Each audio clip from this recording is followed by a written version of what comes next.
We were not built to lead from fear, pressure, autopilot thinking, or even other people's expectations. I am Lucas Sherrod, and this is the Uncaged Leader. Practical tools, real conversations, and the freedom to lead like yourself. Let's get uncaged. On our last episode, I talked to you about how the cage really isn't locked.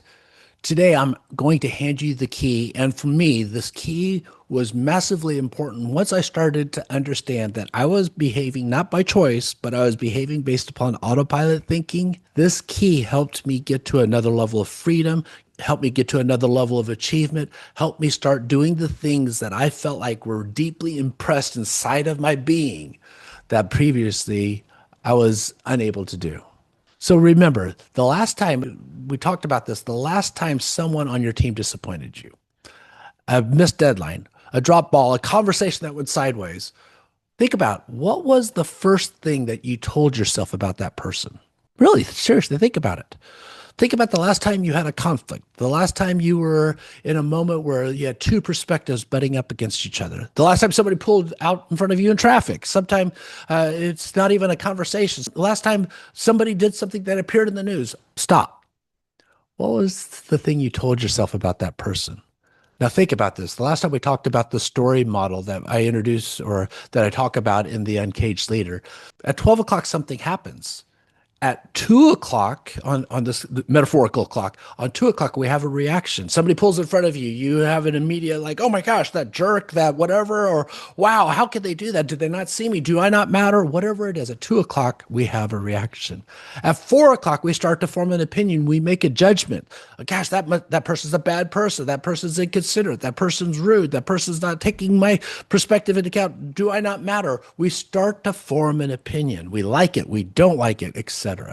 And at 6 o'clock, we make up a story. Here's the moment that I'd like you to think about this. Once we hit 4 o'clock, many people are just done. Once they form an opinion, they now start to look for evidence that their opinion is the only one that that matters. They start to write a story, they find evidence, and they lead from that sense of judgment for months. This is why I believe there's a form of leadership of command and control. Have you ever been there? Have you ever had a leader that was toxic? Have you ever had somebody that inspired a culture of fear that everybody was just scared of them? Or have you ever had a leader that was just so willy-nilly that nothing else really, nobody was ever held accountable?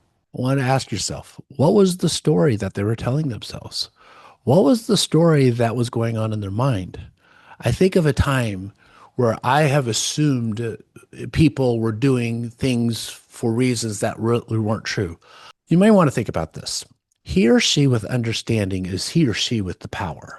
Many times people are doing the best that they can with the information that they have. And I've encountered this in leadership so many times where people don't perform or don't fulfill a promise or don't hold up their end of accountability or let the team down and don't achieve. And I can think of all the stories that I've told myself about those people that actually weren't about them. It was about me and developing a preference and insulating my own heart, my own mind, my own sense of being. This is the heart of this episode. Between 4 o'clock and 6 o'clock, there's a moment. There is a pause. It's what I call the 5 o'clock formula. For some of those in the world, it's 5 o'clock somewhere, which seems to be a phrase that sticks with many audiences. But it's at 5 o'clock, between the moment that I start forming opinions and I have a judgment and I start creating a story at 6 o'clock, at 5 o'clock, I want you to insert this question. Ready? What else could this mean? Simple. It's a pause. And you may roll your eyes and say, I'm looking for a leadership tactic that sounds complex. No, this very simple 5 o'clock formula has fundamentally changed the way that I relate to the world, the way I relate to wealth, the way that I relate to leadership, the way that I relate to my family, the way that I relate to life.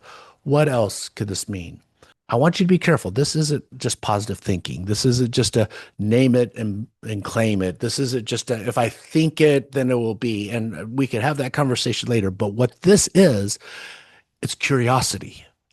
And I don't want curiosity, and I don't believe curiosity is a soft thing. It is a leadership discipline because I believe curiosity is one of the most underutilized tool in a leader's arsenal. Because the moment we kick into judgment, the moment we become emphatic, the moment we start to think this is the way that it is, we literally kill off all of the possibilities. Think about this in your own leadership. Once you label somebody in your organization, is there anything else possible? Once you label somebody as, well, that person's an underperformer, have you killed off all of their possibilities? Once you label that this is a hard situation, is it anything other than hard? We label and attach a label. Once we attach a label to a person, a situation, a scenario, we literally kill off all the possibilities because judgment kills, curiosity creates. And as a leader, which is more powerful, to be in a place that kills or to be in a posture that creates? I believe the greatest innovations have yet to be created, and it's going to be to our capacity to get out of judgment and into curiosity. So think about this on your own team. Think about this on your own team. Where is curiosity your best friend? Where could you increase the curiosity? Where could you be more understanding and seeking to understand than judgmental? I think about it in sales. When somebody ghosts me, when somebody doesn't respond to a text, when somebody doesn't respond immediately to an email, when somebody doesn't respond to me on a social media platform, isn't it easy to start judging and creating stories? Maybe it does, maybe it means those things, but maybe it does not mean something else. What else could this mean? So here's the formula that I'd like you to practice this week. It's three-step formula. Number one, pause. I move really fast. I like to move really fast. That doesn't always serve me. So number one, pause. Number two, ask. Ask, what else could this mean? Maybe this means this person ghosts me. Maybe that means this person that cut me off in traffic is a jerk. I don't know. But ask, what else could this mean? Maybe that person that cut you off in traffic just had to get to the bathroom really quickly. We don't know. But what else could it mean? And number three, choose a meaning that actually empowers you versus disempowers you. I heard a statement that initially I really didn't like that says that the past is always present. And I didn't like that the first time I read Peter Sinjay writing that in the Fifth Discipline. But what I actually have come to believe is it is completely true that the past is always present. But here's what a leader needs to understand: how the past shows up, how my experiences shows up, how my preferential thinking shows up, how my biases show up. That's completely up to me in just the moment. Now, think about this. Every leader that I've ever coached who burned a relationship, lost a team member, or killed a culture, almost all of them do it at 4 o'clock. They were so certain that their story actually felt so true. But here's the good news: every breakthrough I've witnessed in a leader happened when they slowed down long enough for them to ask one question, not a complicated question, just 5 words. What else could this mean? Think about history. Every leader in history was faced with a hard situation, that was faced with a hard situation, could have gone in with guns blazing about their predisposed opinions about it. Or, thank goodness, Abraham Lincoln. What else could this mean? Thank goodness, George Washington. What else could this mean? Thank goodness, you name whoever it is. Sarah Blakely, Susan B. Anthony. What else could this mean? Martin Luther King Jr. What else could this mean? So here's the homework. This week, when you hit 4 o'clock, you feel yourself reacting and you start labeling emotions. And trust me, you will, because life happens. Life is a great classroom for this. Don't go to 6 o'clock yet. Just write down 3 answers to what else could this mean? And maybe it's crazy. When I used to prospect for business and I would call somebody and they would be negative Nelly or grumpy Greg, I would immediately feel the feelings of rejection and what have you. I would hang up the phone. What else could this mean? And I would say something silly like this. Maybe that person didn't breastfeed long enough as a baby. I know, but it worked in my mind. I would laugh, I'd reset emotionally, and I'd be able to pick up the phone again. I want you to write down 3 things of what else could it mean. It may be silly like that, but the point isn't what's going on with the other person. The point is what is happening inside of you, because it's your story that you're writing and you have the pen. You see, the uncaged leader isn't just the one with the best strategy. It's the one who's willing to ask a better question.